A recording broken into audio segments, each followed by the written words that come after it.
Hey, good morning. We're going to go over the 1 to 4 family contract and just a high level overview. So, if you, this is for educational purposes, and I am not an attorney, and I am a real estate broker.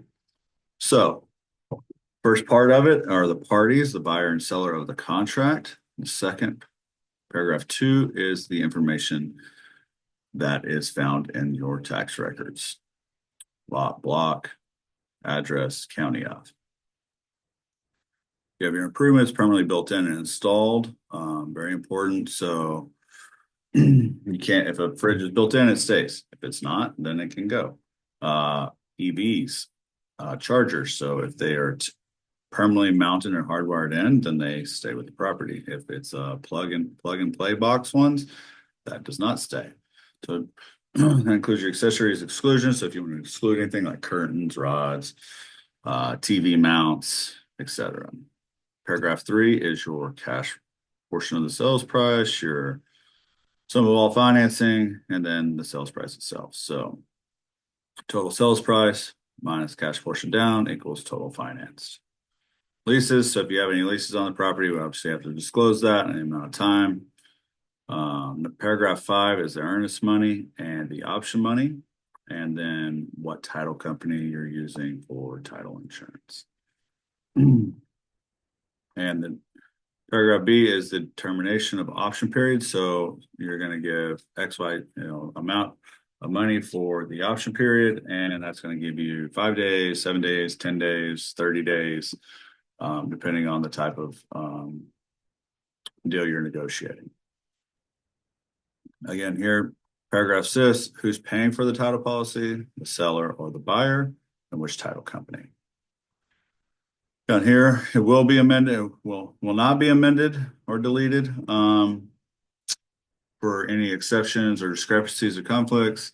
We always recommend that you say will be for shortages and then who was going to pay for it, buyer or seller. Just in case there's any issues, you've got that little extra bit of coverage. Just how to make it better to have it and not need it, not have it. Survey. So if you don't have a survey, if you have a survey, that's going to save you a few $100.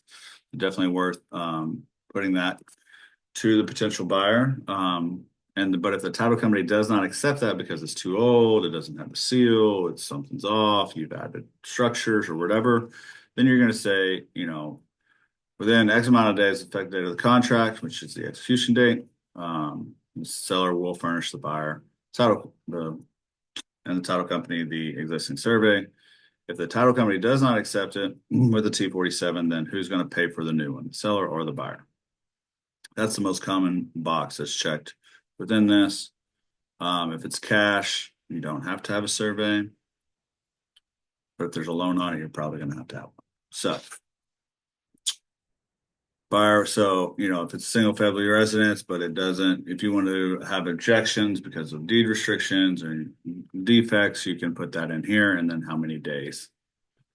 If the property is a part of an HOA, then you have to disclose that and then do the HOA addendum as well. Taxes, tidewaters, annexations. So just more information talking about utility service providers, public improvements, transfer fees, all the things that come with, buying and selling a property. Certificate of mold remediation, if there's been any, you obviously have to disclose that. And then disclosing what notices you've given, if you have any, mud district, PID districts, public improvement districts, PIDs. So you have to disclose that and make sure that the buyer is aware. Property condition, obviously, if you have a seller, if you've lived in the property, then you need to disclose. There's promulgated forms for the seller disclosure, and if the buyer has not received it prior to the contract, then you have to disclose how many days within that you will give that to the potential buyers.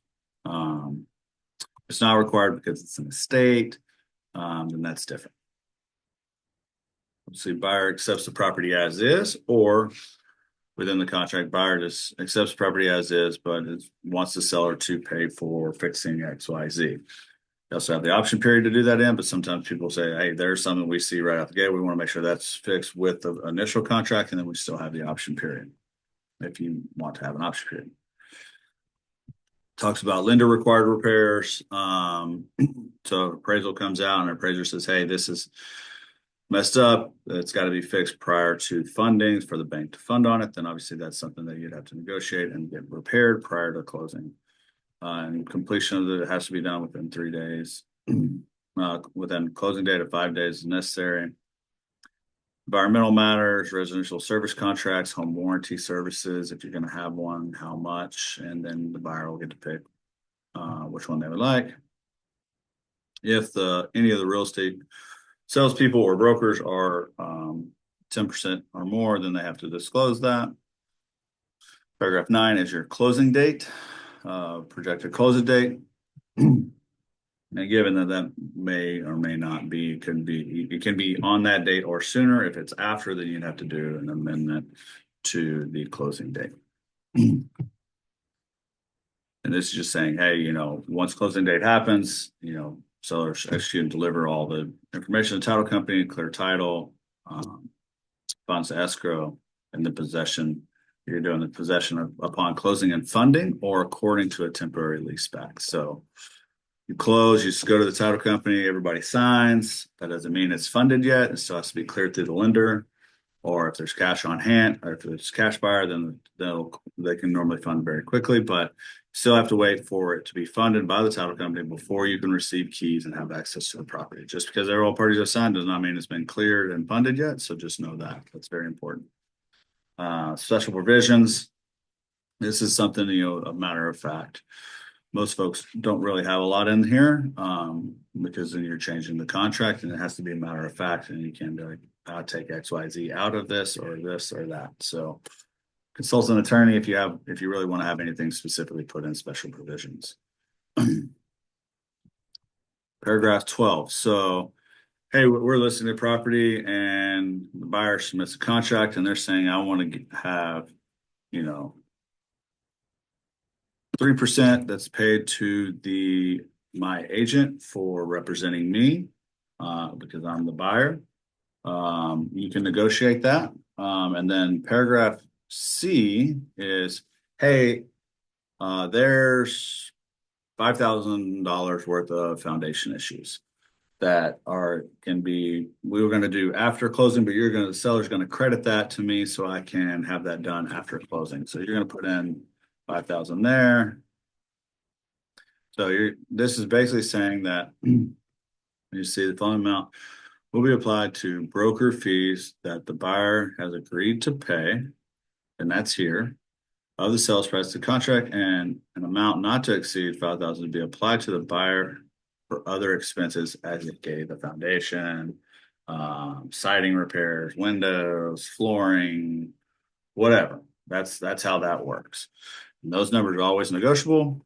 So you just take that when the offer comes in and you discuss it with your agent and negotiate from there.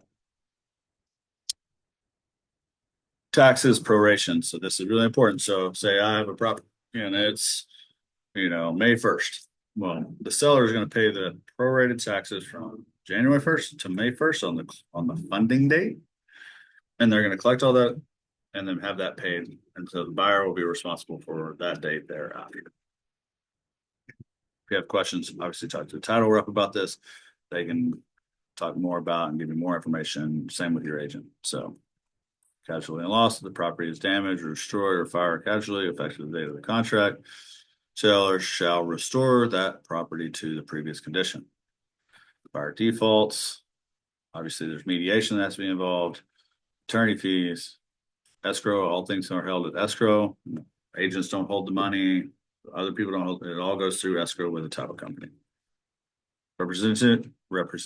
If I'm representing you as a seller, buyer's representing the buyer, all that has to be disclosed. These are all, if you're a foreign person, then we have to disclose that, and then money has to be held at closing if you're selling a property for it to be paid for taxes. So that all has to be disclosed as well. Buyer and seller information, contact information for the title companies. And then what other additions? Third party, seller financing, HOA, temporary lease, all these addendums that are in your oil and gas, lead-based paint. There's a lot of these. So your agent will help you know which disclosures you need, and make sure that all parties have signed off on. If there are any attorneys involved, then obviously they've been disclosed here. And then you have the seller execution date of the contract, buyer and seller, broker's information, sales agent, realtor's information here. And then what's being paid. And then once I executed a contract, you've got 72 hours to get the option and earnest money turned into title. So the buyer would turn that in, and then the title company would sign off on that within the 72 hours. So if you have any other questions, please reach out to me or a title rep or whoever you'd like, but definitely consult an attorney if you have really in-depth questions or want to make changes to this contract. That would be something you'd have to advise an attorney on. Sean Buck, broker, love to talk to you more about selling your house and representing you as best we can to make you the most amount of money and move on to your next journey. Have a great day.